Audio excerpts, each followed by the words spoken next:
అన్నారు. ఇలాంటి గది భాగవతంలో ఉంది. రేవతుడు అనేవాడు తన కుమార్తెను తీసుకుని బ్రహ్మదేవుడికి దగ్గరికి వెళ్ళి, ఈమెకి తగ్గ భర్త కావాలి అంటే తిరిగి భూమికి వెళ్ళేటప్పటికల్లా నువ్వున్న టైం ఉండదు, మారిపోతుంది. ఎన్నో యుగాలు అయిపోతాయి. ఆ యుగంలో ఒక మహానుభావుడు ఉంటాడు, నువ్వు వెళ్ళేటప్పటికి ఆయన ఉంటాడు. నువ్వు ఇక్కడికి వచ్చి అక్కడికి వెళ్ళావు కనుక నీ టైంలో మార్పు రాలేదు, అక్కడ టైంలో మార్పు వచ్చింది. అప్పుడుండే వాడి పేరు బలరాముడు. ఈమెకి ఇచ్చి పెళ్లి చేయని చెప్పాడు. ఇక్కడ ఆ బలరాముడు అనేవాడు ద్వాపర యుగాంతంలో భూమి మీద తిరిగినవాడు. అంటే ఈ సైన్స్ కలియుగారంభం సమయానికే భారతదేశంలో ఉంది అని ఆ మాత్రం మనం తెలుసుకోకపోతే ఎలా అండి? ఇప్పుడు ఇక్కడ కథలో పరిశీలించండి. అక్కడో కైలాసంలో ఉన్న శివుడు కళ్ళు మూశారంటే కైలాసం భూమి మీద మానసరోవరం పక్కన ఉన్నది కాదు. పురాణాలు వర్ణించిన కైలాసం అఖిల భువనాలకి పైనుంది. అంటే ఈ లోపల ఎన్ని లోకాలు దాటిపోయాయి అంటే టైం కూడా అంత దాటుతుంది. టైం జోన్స్ మారుతున్నాయి. అక్కడ ఒక క్షణం అంటే ఇక్కడ కొన్ని యుగాలు అయిపోతుంది. ఇక్కడ ఇంత టైం రిలేటివిటీ గురించి ఈ కథలో ఉందా లేదా అంటే అందరు కనబడుతుంది సైన్స్, మరి కాదంటావేం? ఎంత సరసమైన సైన్స్ చెప్పాడండి ఈ కథలో. ఇక్కడ ఎంత అద్భుతం! ఆ కోణంతో పరిశీలించారు. ఒక్కొక్క పురాణ కథ ఒక్కొక్క అద్భుతాన్ని ఇస్తుంది ఇక్కడ. కనుక సృష్టి ప్రారంభించిన దగ్గర నుంచి ప్రారంభమైన హిందూ మతంలో సృష్టిలో ఎప్పుడైనా ఎవరికైనా తగ్గ సమాధానం ఇవ్వగలిగిన శక్తి హిందువుల విజ్ఞాన గ్రంథాల రాశిలో ఉంది. ఇందులో సందేహం లేదు. ఇక్కడ అంత స్పష్టంగా గోచరిస్తోంది ఈ కథలోనే. ఇంతకంటే ఇంకేం చెప్తాం. కానీ ఈ కథ ఇప్పటి వరకు మీరు విన్నారు, ఈ కోణంలో ఆలోచించారా? ఆలోచించి మనం కానీ ప్రపంచ దేశానికి చెప్తే భారతదేశం విశ్వగురువు అని అంగీకరిస్తారు అందరూ కూడా. ఆనాడు స్వామి వివేకానంద చెప్పిన భారతదేశం విశ్వగురువు అని గ్రహించాలి. భారతదేశం విశ్వగురువు అని ప్రపంచం ఒప్పుకునే రోజు వస్తూ ఉన్న సమయంలో మనం జాగ్రత్తగా ఉండవలసిన సమయం ఉంది. భారతదేశం విశ్వగురువు అంటూ దేశాన్ని రక్షిస్తూ దేశ ప్రతిష్ట కోసం తపన పడే వాళ్లే నాయకులుగా రావాలని ప్రతి భారతీయుడు నిర్ణయించుకున్న రోజున భారతదేశం విశ్వగురువుగా మళ్ళీ తన విజయ పతాకాన్ని రెపరెపలాడించగలదు. అలాంటి బుద్ధి భారతీయులు కలుగ్గాక అని ప్రార్థిద్దాం ఈ పుణ్యకాలంలో విశేషించి. ప్రధానంగా ఇప్పుడు అర్థమవుతున్నది కదా, కళ్ళు మూస్తే ఏం జరిగింది? ఆ సమయంలో దేవతలు ప్రార్థన చేశారట. ఏది? ఆ కొద్దిసేపు ఆ కళ్ళు మూసి తీసేటప్పుడు దేవతలు ప్రార్థనలే చేస్తున్నారు. అంటే దేవలోకం కైలాసం కంటే కింద ఉంది. వాళ్ళ టైము ఇంకా వాళ్ళది ఎలా గడిచిందో తెలిసిపోతుంది. భూమిలో అప్పుడు చాలా పోయాయి. దేవతలు స్తోత్రం చేస్తుంది, ఇవన్నీ క్షణార్థంలోనే అయిపోయాయి. అంటే ఇప్పుడు మనం శివుడికి స్తోత్రం చేస్తున్నాం భూమి మీద, ఆయన టైం ఎంత ఉంటుంది? ఆయన సర్వవ్యాపకుడు, అది మళ్ళీ మర్చిపోవద్దు, అది మన ధీమా. కానీ కైలాసం అనే లోకంలో లీలగా ఉన్నప్పటికీ టైం ఎంత అంటే అంత దాంట్లో కూడా నువ్వు చేసేది క్షణంలో పావు అంతేనని వింటాడని దీన్ని బట్టి తెలియాల్సింది. ఇక్కడ విన్నాడు దేవతలు చేసే స్తోత్రం. వాళ్ళు ఏం చేస్తున్నారు చూడండి.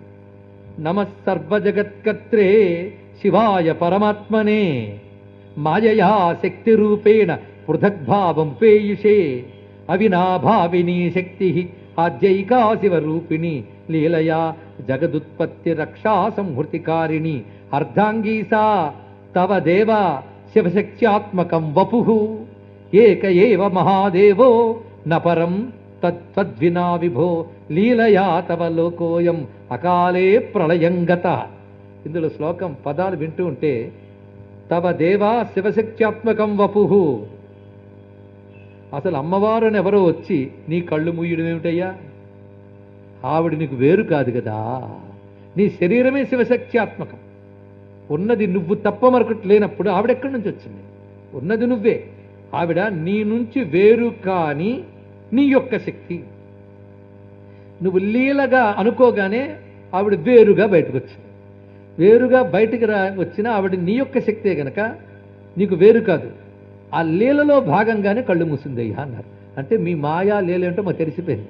అంటే మామూలు ఒక స్త్రీ వచ్చి కన్ను మూసింది అని భార్యాభర్తల్లో చూడటం కాదు, మీరు లీలగా పనిచేశారు. కానీ మీరిద్దరూ ఒకే తత్వం, ఏకతత్వము, శివశక్తులు ఏకతత్వం.